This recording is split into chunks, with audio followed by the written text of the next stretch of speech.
See it played, Death Ride, Hafid Ridge, actions. So this is the showdown at Hafid Ridge scenario, the Battle of Hafid Ridge. Scenario situations: the Germans have dug in anti-tank and anti-aircraft guns to protect, such as this one right here, to protect the central desert route to Tobruk along a series of small hills called Hafid Ridge, 0.208, 0.203, 0.201, for example. There are large dust columns rising up from the south. That's the British coming from the south. Their orders, the Germans' orders, are to stop any British advances. Lucky for them, they have some 88s and a couple batteries of 50mm anti-tank guns. So I am playing the Death Ride Hafid Ridge scenario. I'm just playing the eastern half of the battle. So the British have advanced. They're advancing and they're starting to echelon east. And the Germans have caused some suppression, such as here, here, and here. So per the sequence of play, I guess they're not numbered. Okay, the turn begins with an air allocation phase. Per the sequence of play, that's once daily, first daylight turn of the day by both sides. I figured out that for Hafid Ridge, maybe it's wrong, but I just went with the rules in another spot, which said, under the support, which is air and artillery and mortars.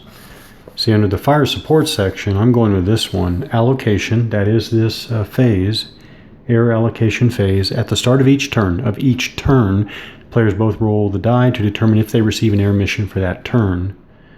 Oops, there we are.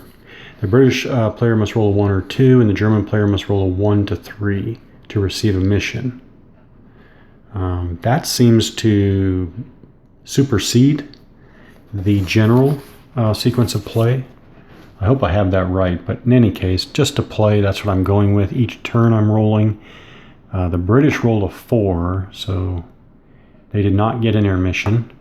And the first German roll was a 2, which is good enough, and then I roll the die again. The reason why I'm rolling the die again is, so the Germans rolled a 2, which means that they would get an air mission. But because I'm playing half of the battle, I roll the die again, and basically 5 or less, I get it. Meaning there's a 50% chance that the air mission would be available to this half of the battle as opposed to the other half that I'm not playing. So that's what I'm doing. So after I roll for an air mission, if I get a successful air mission, I roll a 50% chance that I'm going to get it in this action. So I went ahead and skipped several more, steps of a phase.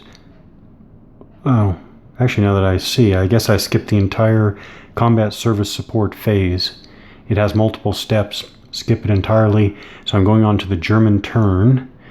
That starts with the German command and control phase. I'm skipping this just because I'm playing for this action that as long as the Germans stay generally within their battle positions, here they're in command and control. All right, so now we go to the German operations phase. Include such things as maneuver. They're not going to move. Mobility and survivability, fire support, which we already determined we don't have any air missions. We don't have any, well, we'll go ahead and review what we have here. So, let's do a closer review of even our battle position here. So this is the German defense here. We have wire wire, wire, wire, mines, wire, mines, wire, and mines. So generally I put the mines in front of the defending combat units, wire in between. Here we have obviously the tank. Oh yeah, I put the position markers. So this is dug in. Put it underneath. I no longer see a need to put them on top. Yeah, I know why I don't see a need to put them on top, because I didn't see anywhere in the rules where you differentiate whether you're occupying these fortifications, entrenchments, whatever positions or not. So in that case, I think they're there. You're in the hex. You're getting the advantages of them. So that's a fortification for the anti-air platoon there. Got some tanks over here in a fortification. And then we have, for this battle position, we have a reserve force here of tanks also dug in. Well, isn't that interesting? Okay, so I put the tanks dug in and put them in reserve. But if they move as reserve, we'll figure out what happens to the dug in positions there. Tanks in, oh, lots of fortifications. Okay. And then again, okay, another tank platoon, both dug in and in reserve.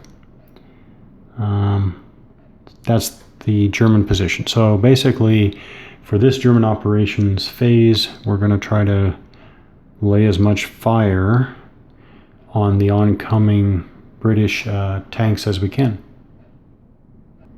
So I'm going to go through some fire combat in detail to begin with here, and then I'll pick it up. This will be good review for me anyways, having taken a break since the last play session. So I'm going to start with, on the left here, I've got our German Panzer platoon here. I'm going to fire at the lead British tanks there. This should be clear enough. Again, so first, so it's a platoon. So we read this as the one /B over here is first platoon Bravo company. You know that because the next echelon up from platoon is company. So first platoon Bravo company. This first designation on the left in this case should always be the designation of the unit itself. So basically we're starting with the 1, which is first platoon, and then we're just going up from there. So it's first platoon Bravo company, and on the right we have a Roman numeral 1. That's the 1st battalion / 5 PZR, or 5th Panzer Regiment. And again, we're just going up in echelons: platoon, company, battalion, regiment. Okay, that just tells us what unit it is. And well, while I'm at it, the yellow highlight on the higher echelon designation is just a color coding so that you can quickly identify the formation. Okay, it doesn't mean anything more than that. It's an identification thing. Okay. On the top, we have the 5/4-8. So the 5 is the secondary weapon factor, or strength. 5/4 is the primary weapon strength. You also know that because it's against a blue dot or a blue background. -8, and the 8, to me, it always looks like an orange. I don't know if it's supposed to be a brown, but anyways, I'm going to call it orange because that is what it looks like to me.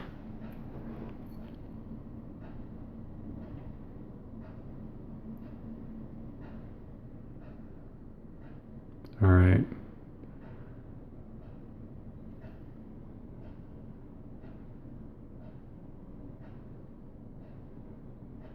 Wasting a lot of time. I know. Okay, that looks like an orange. All right, still, I'm calling it orange. Come on, focus. Focus. Where'd the autofocus go? All right, so yep. So the 4 is the primary combat factor, primary weapon factor, and the -8 is the defense factor of 8. On the bottom, you have 4/6-18. The 4 is the secondary weapon range, what's called secondary weapon range, but it is also called short range. I saw that on Consim World. So even the designer, I believe it was the designer, was somebody knowledgeable about the game design, referred to that also as short range. The play aids say short range, but the play aids also say secondary weapons range. It's short range. /6 is the primary weapon range or long range, also with a blue dot behind it to correspond to the 4 primary weapon strength on the top. And -18 is the movement allowance. And it is somehow my autofocus turned off.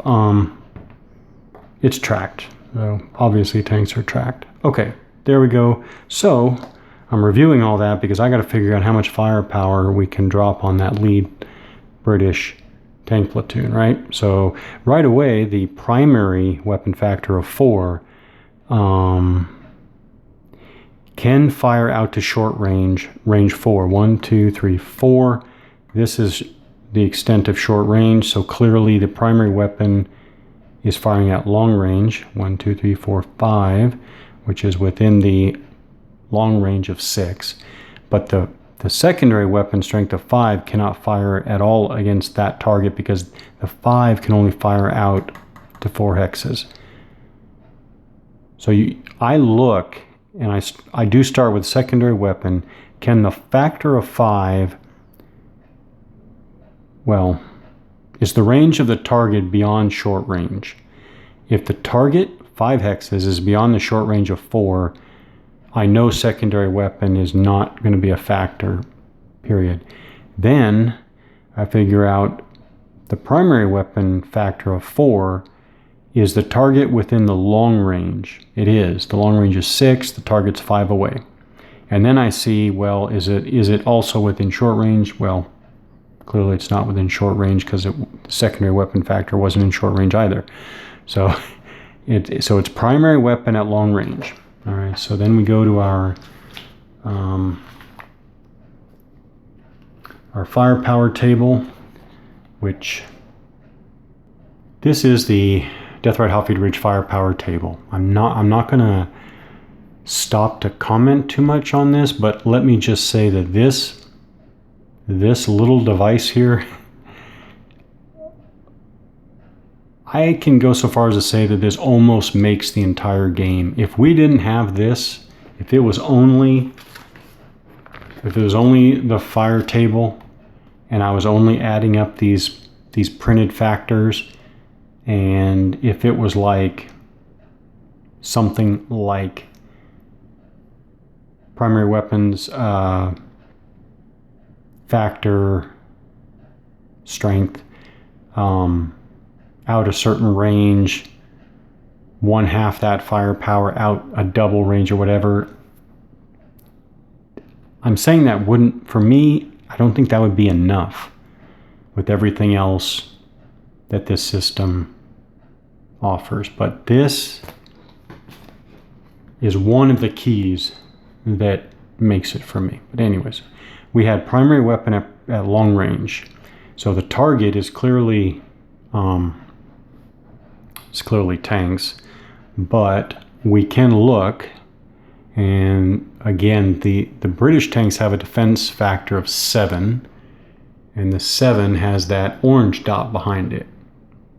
And that orange dot corresponds to the orange behind medium target there. So there we go. So the target we're shooting at is medium. We're using our primary weapon factor at long range. And this is a standard German unit. It's a standard German unit because it has a dash between the primary weapon factor of 4 and the defense factor of 8. There's a dash. It tells you right there, armor with dash example. That's us. This isn't the unit, but this has the same format as the British platoon there. Same format means that it has a dash between the 4 and the 8, just like there's a dash between the 2 and the 7. So the German firing platoon there is this one right here. German and British Army units with dash. This is a German unit with dash. Come across here and it's a ×1. So there's actually no modification.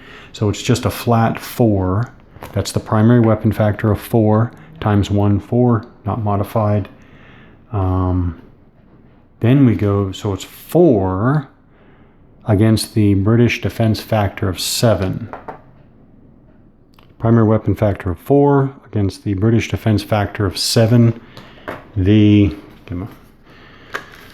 calculator in this case, the attack factor of 4 divided by the defense factor of 7 is 0.57.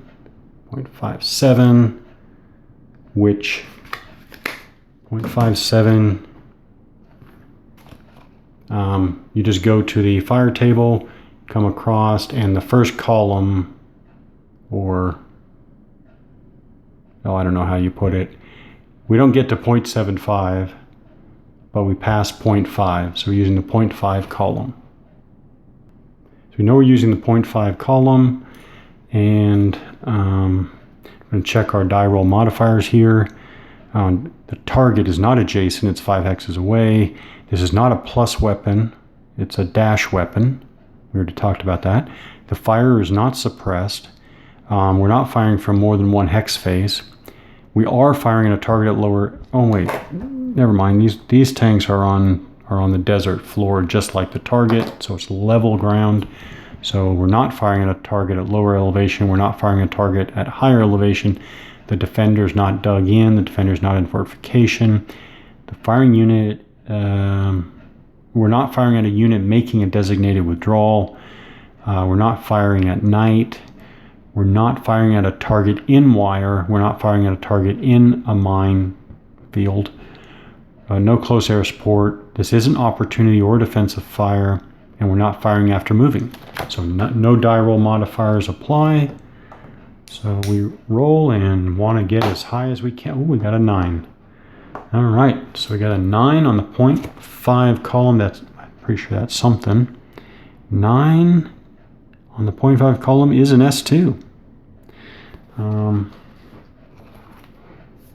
So it is an S2. Go to my markers. And I pull out a German S2. They are color coded. Pull out a German S2 marker like that. And when it first goes down, it always goes down on its red side. There's a red side and a green side. Real easy. It always goes down on the. I had that totally backwards, didn't I? The Germans are firing. Should have known that. So. Correction, I grab a British suppression marker, same red 2 side, and put it right there on the target. And now we cheer for having gotten what's probably the best possible result without DRMs. I do want to point out something. If you look at the fire table, you'll see that the X as one target unit is eliminated. X is eliminated. You'll notice that there's a row, a diagonal row. It's a diagonal row of X's that go up through here like this. I like that. It's not predictable. I mean, it is predictable, but I mean the row of X's there, they're not at the top. The effects of these, or I should say the progression of these effects do not just go up, S1, S2, S3, S4, X, 2X. It's a different pattern than that. So here's another row of X's, and then you have X, X2X, so, and then you have a row of 2X's in here, another row of 2X's. I just noticed that recently. I don't know anything more as to what the design idea is behind this, but I do, there's something about it that I like. I guess I'll have to give some thought as to what I think about that. So right now I'm trying to just disrupt the advance here. So now I've got a lot of dispersed suppression. None of this is permanent, as you would expect with suppression, but I'm breaking it up here. And so I am going to go through in detail this next unit, because basically the tanks and the anti-air platoon cover the two major types of combat for the Germans. So I thought I would go ahead and go through this. I also know that this combat's going to be it's going to be formulated differently than the first one. Okay, so German anti-air platoon, it has a secondary weapon factor of 6, but a short range of 4.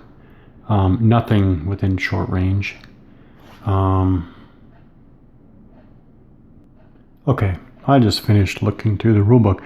I did not find anything with respect to the number of targets you can engage. And it's my impression, I don't know this for a fact, it's my impression that if it doesn't spell out a prohibition, I think I can probably do it. What I mean is, the German anti-air platoon is going to fire its primary weapon out to range 9, which they want to hit this British platoon here to again spread around the suppression and break up the advance, British advance. Now, I'm wondering if there is a British platoon here within close range, short range, can the German anti-air platoon fire its secondary weapon factor of 6 out 1, 2, 3, 4 hexes and fire its primary weapon out long range at a different target? And again, I don't see any prohibition to that, and so I'm assuming that may be done. I will just, with more experience, I think I'll figure out whether that's right or wrong. But in this case, there's only targets within long range, and the anti-air platoon wants to hit that far British tank platoon there. Okay, so this is a very different calculation here. Still a medium target, still a British tank platoon. Well, I should have shown that the German anti-air platoon has a primary weapon factor of 6. Then it has a plus 6. 6, of course, being its defense factor, but the plus. This is a German plus weapon. Okay. The British tanks are a medium target. We're firing the primary weapon factor of the anti-air platoon, 6, which, by the way, that blue also corresponds to the blue that's behind the primary weapon factor on the unit. Very nice and handy, by the way. So primary weapon at long range. Now, firing is not the German dashed unit, it's a German unit with plus. It's a German plus unit. So we use this line and we go here and we see there's 1.5. So the German anti-air platoon's weapon factor, primary weapon factor of 6 is multiplied times 1.5 for 9. So it's actually 9, not 6. It's 9 against the British defense factor of 7. 9 divided by 7 is 1.29. So that's the one column. So we go to the fire table. We're going to use the 1 column because we don't hit 1.5. And now we're going to go down the list. Not adjacent, this is a plus weapon.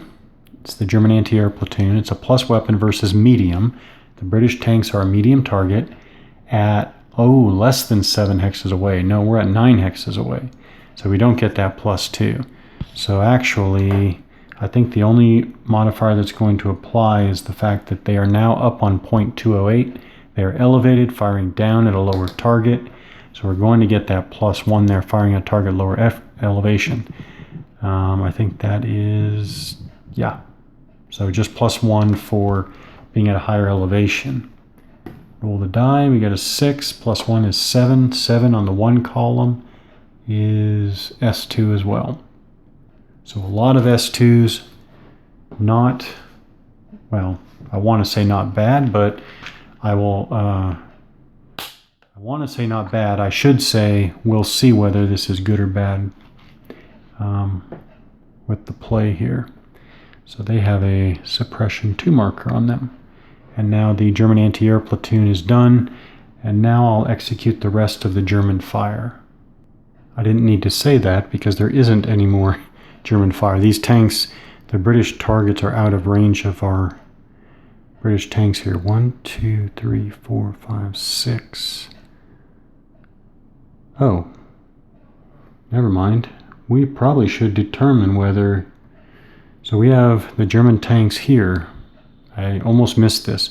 Primary weapon of range of 6. 1, 2, 3, 4, 5, 6. So actually those suppressed British tanks are within range here. So the first thing is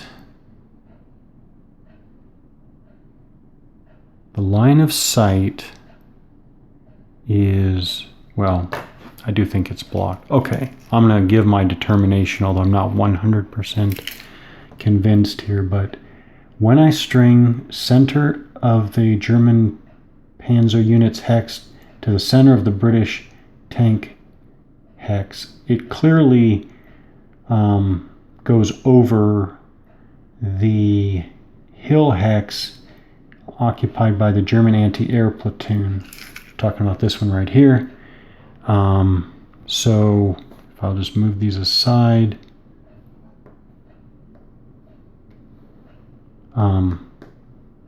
German tanks here in 0.208 hex with the marker anyways.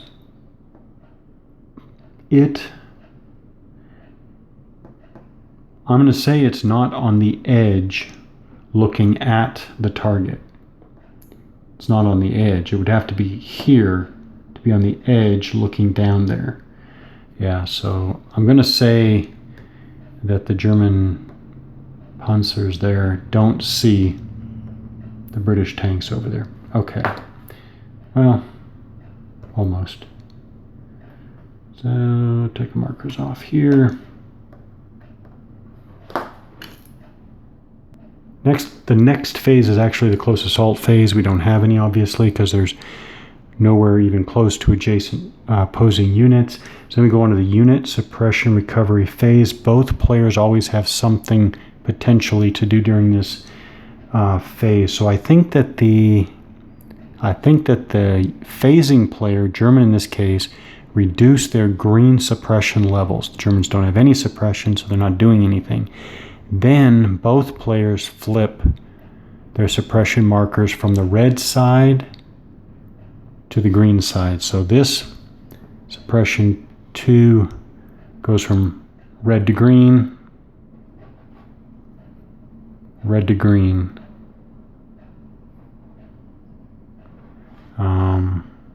Okay, that's the unit suppression recovery phase. Then there's the interdiction placement return and CAS mission return phase. Nothing to do there. And then we will go into the British Army turn.